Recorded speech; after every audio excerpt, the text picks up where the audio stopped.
Ah, tá. Você falou só de um termo no Antigo Testamento a respeito de igreja, Hum. que eu não conseguia anotar qual seria. Carral, né? Carral. Carral. Geralmente se escreve, se translitera Qahal, né? Não estou lembrando das pontuações às vezes da acentuação, mas é um termo usado muitas vezes no Antigo Testamento para se referir à grande assembleia, né? Eu Ah, cantaria os teus louvores no meio da assembleia, por exemplo, ou a assembleia quando é convocada para ser reunida. Não era um encontro, um ajuntamento de pessoas sem sentido, não era um monte de gente que acabou, eles moram no mesmo local. Não. Mesmo sim. Israel morando, mesmo Israel estando acampada num momento no deserto, lá na caminhada, né, para Canaã e tal, de repente vinha, olha, haverá santa convocação. Aí, opa, peraí, é outra coisa. Vamos nos preparar para isso. Dependendo da situação que fosse, mas você convocava. É aquele princípio que você vai ver no próprio conceito de eclesia dos gregos, né? Quando você chamava e convocava a eclesia de uma cidade, a assembleia de uma cidade, ou seja, os cidadãos com agora a condição, a autoridade para decidirem alguma coisa. Como eu disse, Jesus ressignifica isso para dizer a minha eclesia, ela é formada sobre outras bases, sobre a base do evangelho e tal, mas esse conceito ele traz, né? Ela é uma assembleia, uma reunião com objetivo definido, com características definidas, né? Ele diz, sobre essa rocha eu vou erigir, vou edificar a minha eclesia, né? Então, no Antigo Testamento você tem isso, no Novo Testamento você tem a utilização. O importante aqui é o conceito, né? O conceito, então, esse grupo ele não está aqui como se cada um grupinho podia ficar atento e o outro não, né? Não, você foi convocado, você é assembleia, você está ali e você é parte daquilo, não tem como você fugir daquilo, você pode se omitir, mas isso será algo negativo, será pecaminoso, será uma coisa a ser repreendida, né? Você pode não vir, você pode não estar, né? Por isso que o Tabiri vai dizer no livro dele que a assiduidade, né, a presença constante é uma característica de um membro que está numa membresia, numa igreja saudável. O membro de uma igreja saudável, ele está constantemente lá, ele quer estar regularmente lá, né? Porque está enraizado no próprio conceito de assembleia, né, tanto no Antigo Testamento como no Novo Testamento. No Antigo Testamento você tem ainda aquelas situações que é uma pessoa excluída da Assembleia do Povo, né? A gente ela quebra os mandamentos de Deus, então essa pessoa não vai participar da Assembleia de Deus. Ou então da Assembleia de Deus. A Assembleia de Deus, mas não a igreja. É. E essa pessoa não participará nesse momento porque ela está cerimonialmente impura, então vai esperar a purificação acontecer, mas tudo isso deixa claro, olha, tem um círculo que a gente pode traçar e esse grupo está aqui dentro, ele é bem definido. Isso migra para o Novo Testamento e fica claro, né, tanto nas palavras de Jesus nos Evangelhos, como em Atos dos Apóstolos, como nas Epístolas também. Outra dúvida essa paciência, entendendo primeiro a cultura, para daí fazer a mudança, né? Eu fiz um paralelo com um assunto, né? Um amigo qual eu tenho tentado evangelizar pontuou alguns textos do Velho Testamento de escravidão, de poligamia, algumas leis, né? Nesse sentido. Aí eu fui para uma aula do Luiz Saião, do Rota 66 lá, e aí ele coloca algo interessante, que Deus lida com o povo como ele encontrou, igual um médico, né? Você pega o paciente dessa forma. Quando fala de casamento e divórcio, que até Cristo fala, né?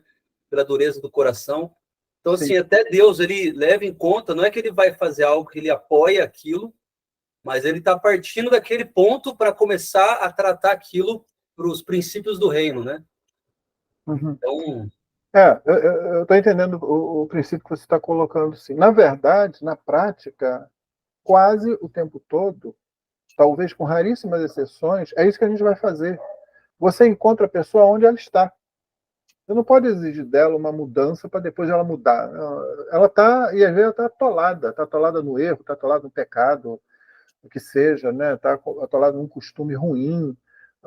Às vezes você encontra uma igreja numa situação dessa, né? O pessoal está lá assim, mas vamos supor que eles chamaram você para pastorear e eles estão perdidos lá. E você tem que conhecer o povo, né? Você tem que andar né? Eu falo com as pessoas também isso. Eu estou compartilhando o que eu falo, irmãos, não porque seja um modelo que é para ser seguido. Eu estou dizendo aquilo que eu vi funcionar porque está de acordo com a Escritura, entendeu? E quando eu falo vi funcionar, não quer dizer que solucionou todo o problema de uma hora para outra, não. Mas eu vi, olha, eu posso manter essa atitude porque ela é amparada pela Escritura. Então, quando a gente... eu falo isso para o pessoal, olha, Deus trata com você do ponto onde você está. Não dá ouvidos ao diabo que diz, olha, não, primeiro você tem que corrigir esse erro, para depois aquilo, e depois aquilo outro lá. Não, os erros têm que ser corrigidos sim, e você não vai manter uma pessoa, por exemplo, que está cometendo algum tipo de erro, você não pode manter essa pessoa na liderança, por exemplo, que aí você vai piorar a situação. Então você tem que ser sensível a essas coisas. Mas, em geral, o que vai acontecer é que nós vamos encontrar as pessoas onde elas estão e nós vamos ajudá-la a partir dali, daquele ponto que ela está. Há umas semanas atrás, um pastor muito amigo meu, tá, no Nordeste, ele pediu para conversar. Uma situação na igreja dele lá. Depois que ele contou o que ele achou que fosse um problema, né, aí eu falei para ele, olha, você tem que diferir a unha de pulga. Entendeu? É que os textos vieram à mente de vocês? Né? Tocou algum sino aí, como dizem os americanos? Você tem que diferir unha de pulga. Então tem um momento lá que o farol diz assim, olha, vocês vão, mas pode levar homem, mulher, criança, mas os animais de vocês vão ficar, e deixa aí, não sei o quê. E aí Moisés diz para ele o seguinte, olha, nós vamos e vamos todos, nem uma unha ficará. Entendeu? Aquele momento em que, olha, é inegociável, tem coisas que são inegociáveis. Mesmo que você chegue, você vê uma certa situação, você diz, não, isso tem que parar logo, entendeu? Mas tem outras situações que são o caso de Davi repreendendo Saul, né? Diz assim, o rei de Israel saiu atrás de quê, gente? De uma pulga? Pô, pera lá, né? Como se ele estivesse falando isso, né, com Saul. O rei está perseguindo uma pulga.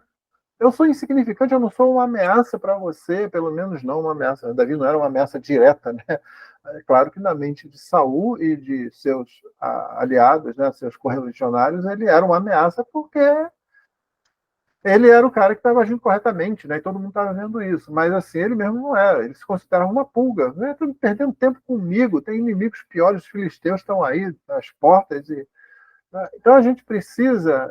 Um mosquito, né? Para não ficar quando mosquito deixando passar camelo, elefante, baleia azul, então é melhor a gente saber diferir, né? Você tem que saber o que é, o que você... Eu fui em outra igreja pregar numa celebração de aniversário da igreja lá, e nessa igreja apareceu uma senhora, já bem velhinha, que era diaconisa daquela igreja. Só que ela não ia àquela igreja há 4 anos.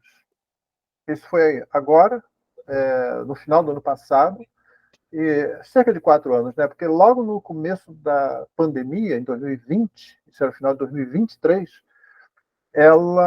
a filha pegou ela e levou para longe. No caso, saiu daquela cidade, trouxe cá para o Rio de Janeiro, porque ficou com medo da mãe pegar, aquele clima todo que estava em 2020, não é? Sim, sim. E ela estava lá, naquele culto. E um dos irmãos tinha me convidado, depois disso, né, alguns dias depois, pediu para falar comigo sobre isso, que ele ficava preocupado. Falou, olha, aquela irmã, eu nunca tinha visto ela pessoalmente. Eu estou aqui já há uns 3 anos. Né? Eu conhecia ela porque ela está no grupo do Zap da igreja, porque falavam dela, mas ela não vem, ela está morando lá e tal. Eu acho que ele queria que isso fosse, essa situação no hall de membros da igreja, nos membros da igreja, fosse ajustada, né? Fosse corrigida. E sim, eu concordo com isso. Se ela não está podendo frequentar a igreja local, ela deve procurar uma outra igreja, etc. Tal. Só que a igreja, eu lembrei a ele, a igreja está passando, enfrentando outras dificuldades e com desafios pertinentes ao ensino, à doutrina, que são muito mais importantes agora para ele ajudar o pastor dele, do que fazer questão dessa pulga, entendeu? Mas essa irmã não vai causar mal à igreja nessa situação. Sim, deveria ser. Se a igreja já tivesse um sistema, já tivesse aí bem amadurecida com isso teria se resolvido naturalmente, mas não não acontece assim, já que não acontece assim, não é a realidade da igreja, a igreja está tendo certas lutas, né? Então, mas eu falei para ele isso, não é uma luta para uma batalha para entrar nela agora, deixa a irmã quietinha lá. Eu não falei com ele, mas eu podia ter falado, a irmã está tão velhinha, rapaz, daqui a pouco Jesus está chamando ela e pronto, o problema se resolve naturalmente, né? Sim, um monte de gente pode ir antes dela, mas o mais natural seria isso, né? E você vai estar brigando aí com uma pessoa que é muito querida pela igreja, né? Que tem servido a igreja durante já muitos anos. Não vale a pena entrar, né, nessa briga, embora, sim, é bom a gente manter o hall de membros, ou a membresia, ajustada, de fato. Né?